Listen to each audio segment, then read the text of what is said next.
we now bring in Anthony Castrovince. Anthony, thanks for taking the time. Over the last 24 hours, what have you learned about the Milwaukee Brewers?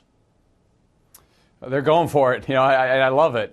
You think about the Brewers rebuild from a broader scope. It's been an interesting one because, the model that so many teams are trying to follow right now is that of the Astros and the Cubs, teams that were, they bottomed out for a very long period of time, where the Brewers, they had 2 losing seasons and then the surprise contention in 2017. So you really wondered, how much would they try to ride that momentum of 2017? It was an open question throughout the winter until yesterday. I might have believed they'd sign Lorenzo Cain to the deal they did. I might have believed they'd make the trade for Christian Yelich. I would not have believed they'd do both. I certainly wouldn't believe they do both on the same night. So it's just this moment where they're seizing the moment, and they're saying, we are actively pursuing that October opportunity. We're coming after you, Chicago Cubs. We want a piece of what you got. So I love that element of it. I also love that, it's all on the surface now, right? Like, there are other moves coming. There have to be. They have this surplus of outfielders. And in my mind, and I would argue that they still have a need in the starting rotation.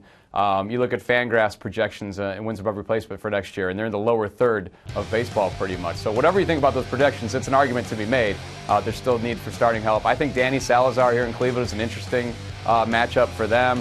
You look at the Indians' complexion, and a lot of guys coming off injuries in their outfield, a lot of left-handed bats in their outfield, Domingo Santana being a right-handed power bat, and Danny Salazar being an upside piece, a depth piece for them, having 6 or 7 viable big league starters. So, that's a good match on paper. We'll see what happens, but that's what's fun about the Brewers right now. They kind of fire up your imagination. No doubt about it. Lorenzo Cain, though, that deal costs them money. Christian Yelich cost them prospects, and prospects right now in Major League Baseball are such a hot commodity, a currency, if you will. How quickly are teams reaping the benefits of these prospects?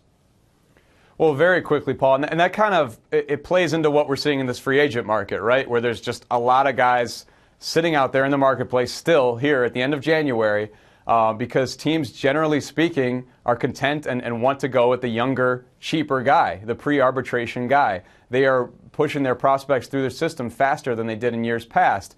And I wrote this story on MLB.com that demonstrates this, that, so last year, rookies made up 8% of all wins above replacement at the Major League level last year, according to Fangraphs wins above replacement calculation. 8%.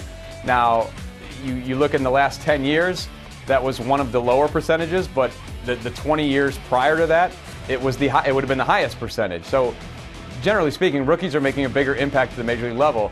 Teams have a better means of evaluating their minor league talent statistically than they did in years past. And again, the money being what it is in arbitration and free agency, they want to go with the cheaper commodity. So that has a direct impact on what you're seeing this winter.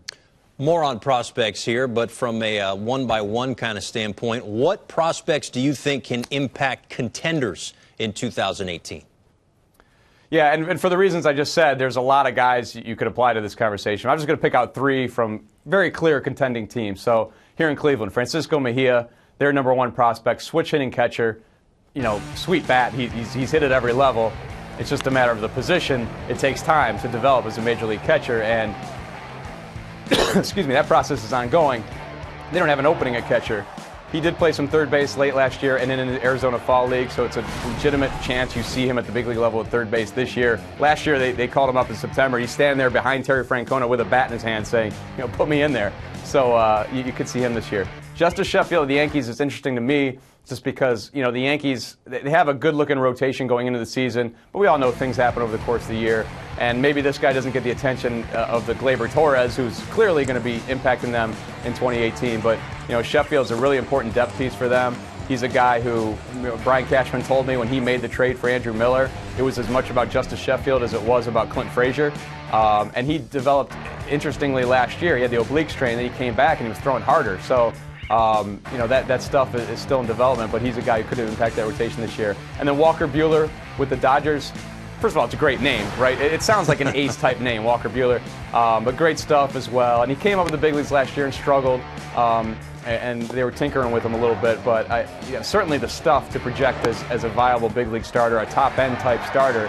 And we know that team cycles through a lot of pitchers over the course of the season, starting pitchers, the way they operate. So I certainly expect to see Buehler quite a bit this year.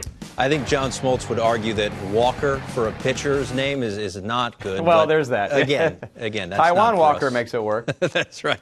All right, so that's going to do it. Anthony Castrovince, thanks for the time. We'll talk to you again soon.